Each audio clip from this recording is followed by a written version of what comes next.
రాష్ట్ర కాంగ్రెస్ పార్టీ అధ్యక్షురాలు వైఎస్ షర్మిలారెడ్డి ఆదేశాల మేరకు జై బాబు జై భీమ్ జై సంవిధాన్ ప్రోగ్రాంలో భాగంగా కడప జిల్లా బద్వేల్ నియోజకవర్గం పోరుమామిళ్ల గ్రామంలో కాంగ్రెస్ పార్టీ పోరుమామిళ్ల మండల అధ్యక్షుడు అన్వర్ ఆధ్వర్యంలో అంబేద్కర్ పై చేసిన వ్యాఖ్యలపై కేంద్ర హోంమంత్రి అమిత్ షా వెంటనే రాజీనామా చేయాలని డిమాండ్ చేశారు. అమిత్ షాకు రాసిన లెటర్ను అంబేద్కర్ విగ్రహం పాదాల వద్ద ఉంచారు. అనంతరం అమిత్ షా రాజీనామా చేయాలని నినాదాలు చేశారు. కార్యక్రమంలో కాంగ్రెస్ పార్టీ కడప జిల్లా అధ్యక్షురాలు మరియు బద్వేల్ నియోజకవర్గం కోఆర్డినేటర్ ఎన్డి విజయ జ్యోతి, కాంగ్రెస్ పార్టీ కార్యకర్తలు తదితరులు ఇందులో పాల్గొన్నారు. తర్వాత గ్రామ స్థాయిలో ఈ నిరసన కార్యక్రమం చేస్తాము.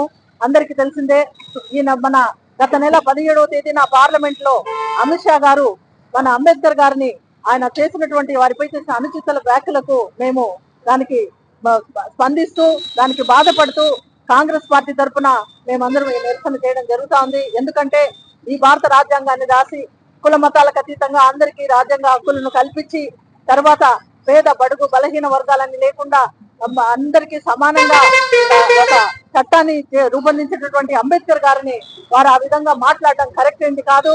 ఈ రోజు అవును దేవునితో సమానంగా ఎప్పుడు అంబేద్కర్ అంబేద్కర్ అని మాట్లాడడము అని ఒక వ్యంగ్యంగా మాట్లాడడం అనేది అందరూ విన్నారు.